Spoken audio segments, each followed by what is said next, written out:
Just want to close the program out now by asking all of our presenters, our speakers, please come join us on the stage, and we'll open it for questions and answers from the media. Question, Mr. Diaz. What are you looking at in terms of a price tag, in terms of the total infrastructure that the city needs to set up for this facility? Where's the money going to come from? And the pictures that we see, is this conceptual or is this your final design? No, this is all conceptual. I think I just said that I'm good at marketing. And so these are just pretty pictures at this point. We're actually in the first phase. We're actually now planning out the first phase of development. And the amount of infrastructure investment that will be needed will depend on the arrangements and agreements that we reach with our partners, the other agencies here in Houston, whether they be the Johnson Space Center or our private sector partnerships, the universities. But we're putting together that first phase 1 development.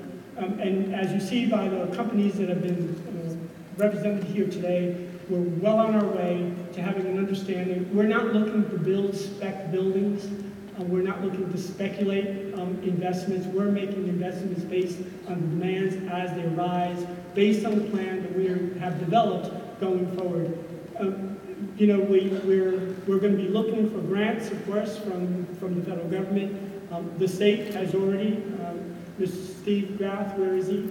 Has already been very, very hopeful in providing some of those grants for us, and we will be looking for more state grants. And then, of course, we will have the revenues from the Houston airport system as well. The size of the investment is going to have to wait until we actually have a plan that we can cost out in order to do this. But I think that it was Dr. Neal who already pointed out that we have the basic infrastructure in place. All the infrastructure, runways. I'll give you an example. Spaceport America, just to our north, the state of, I guess it was Nevada, New Mexico, invested $200 million to create a spaceport from nothing, from scratch. We have all that infrastructure in place. What we're really looking to do is to take advantage of the remaining assets, the physical assets that are there, the land, and all of the collateral opportunities surrounding the Arlington Airport that we can pull together to make this a success. So the actual price tag, the kind of investments, and the pace at which we make that investment is still to come. What's the opening date? When do you expect to actually start launches?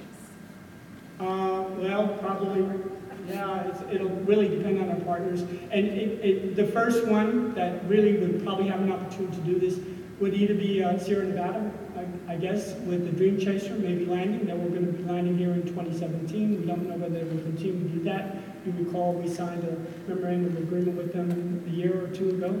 And then, of course, there's Virgin Galactic, but they've had some setbacks, and again, the timetable for Virgin Galactic is yet to be made concrete.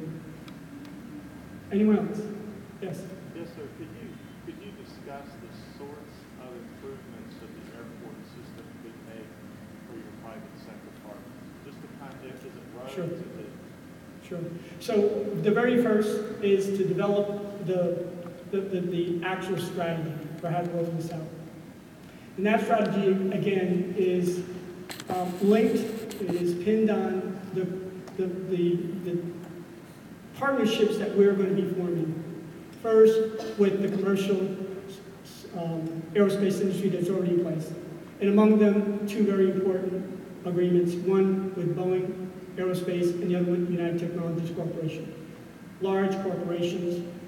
We will be bringing forward, hopefully soon, within maybe the next month or two, an agreement with Boeing Aerospace for an opportunity at Arlington that's going to be pivotal. It's going to be very, very important. Because you see, what we're looking to do at Arlington, kind of a departure from other spaceports who are just looking for these multinational large corporations. We're looking to home grow businesses here in Houston, like Intuitive Machines and others, that will take advantage of the opportunities that we will offer. Complete design capability. A incubator center that will provide for a plethora of services, grants, accounting and payroll, marketing, venture capital, personnel, that together we will be able to attract companies so that all these small companies have to do is come in and think and produce. With the commitment that they will make to Houston, that when their products become commercial grade and can be sold, that they will manufacture, they will produce those products here in Houston, in the Ellington area, Clear Lake area. That's the goal of this. Anyone else?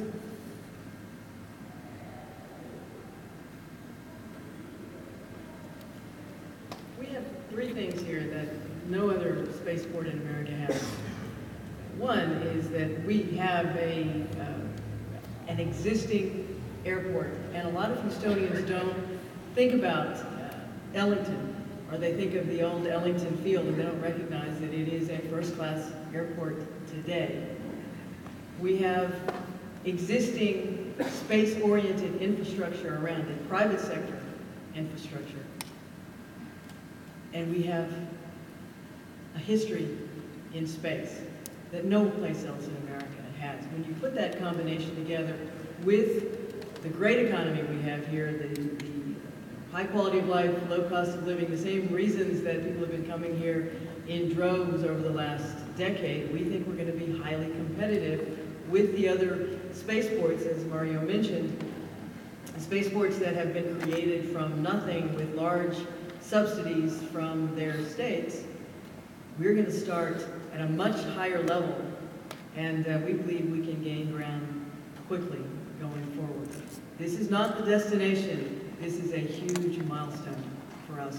But as in terms of a very competitive environment out there with the other spaceports and the opportunities to attract these companies, we believe that we're far and away beyond where the other spaceports are. Any further questions? Please.